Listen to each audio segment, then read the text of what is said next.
ولایت نیوز میں آپ کا خیر مقدم ہے۔ کربلا امیٹھی ناقدری اور زبوں حالی کے بعد اب سازشوں کا شکار۔ قصبہ امیٹھی ہندوستان بھر میں مسلمانوں بالخصوص شیعہ قوم کے درمیان اس وقت زبان زد ہو گیا جب سوشل میڈیا سے لے کر ہر متعارف پلیٹ فارم پر یہاں کی قدیم لیکن خستہ حال کربلا کی تصویریں اور اس سے متعلق گفتگو ہونے لگی۔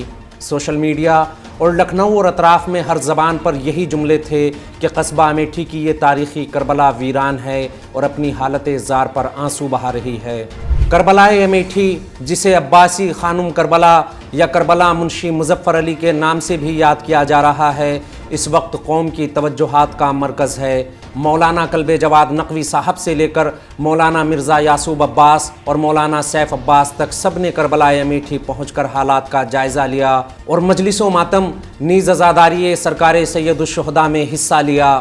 لکھنؤ کے امام جمعہ مولانا کلب جواد نقوی نے بھی بڑی تعداد میں قوم کے جوانوں اور نوجوانوں کے ساتھ کربلا پہنچ کر مجلس سے خطاب کیا۔ 6 اگست کو مولانا سیف عباس نے بھی لوگوں کی ایک بڑی جماعت کے ساتھ اس کربلا کا دورہ کیا اور مجلس سے خطاب بھی کیا۔ وہیں 7 اگست کو مولانا مرزا یعصوب عباس نے کربلا کا دورہ کرتے ہوئے اس مخدوش، زبوں حال اور ویران کربلا کو آباد کرنے کی اپیل کی۔ شیعہ پرسنل لا بورڈ کے جنرل سیکریٹری مولانا مرزا یعصوب عباس کی مجلس کے فوراً بعد حیدری ٹاسک فورس نے شبیہ علم مبارک برآمد کی۔ وہیں صوبائی وزیر دانش آزاد اور سابق نائب وزیر اعلیٰ دنیش شرما کی طرف سے 5 سولر لائٹس لگائے جانے کی خبر ہے۔ لکھنؤ کی تال کٹورا کربلا کے سابق متولی نے خبر دیتے ہوئے کہا کہ ہمکار عرش علی اور نوجوان ساتھیوں کے ذریعے امیٹھی کربلا کی خبر قوم تک پہنچی جو بہت مخدوش حالت میں ہیں۔ ان کی طرف سے کربلا میں صفائی ستھرائی اور 16 سفر سے پہلے تک دروازے لگائے جانے کی خبر ہے۔ ان سب ہنگاموں کے بیچ اسی کربلا سے جڑی ایک اہم ویڈیو نے قوم میں غصے کی لہر پھیلا دی۔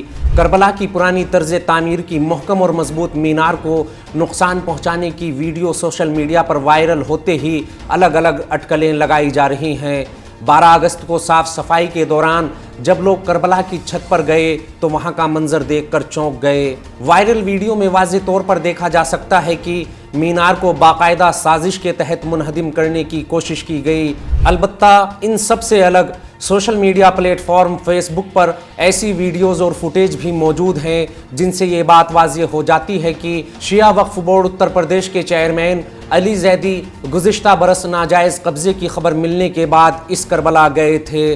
فیس بک یوزر ذیشان رضا نے 13 جون 2022 میں ایک پوسٹ میں شیعہ وقف بورڈ اتر پردیش کے چیئرمین علی زیدی کی تصاویر اور ویڈیو شیئر کرتے ہوئے لکھا کہ قدیمی کربلا امیٹھی گوسائی گنج میں ناجائز قبضے کی شکایت ملنے پر وقف انسپیکٹر اور مقامی پولیس کو لے کر خود پہنچے شیعہ سینٹرل وقف بورڈ کے چیئرمین۔ کربلا کی 1 فٹ زمین پر بھی قبضہ نہیں ہونے دینے کے احکام جاری کیے۔ اس خبر میں فی الحال اتنا ہی۔ قومی، بین الاقوامی اور عالم اسلام کی اہم خبروں سے باخبر رہنے کے لیے ولایت نیوز سے جڑے رہیے۔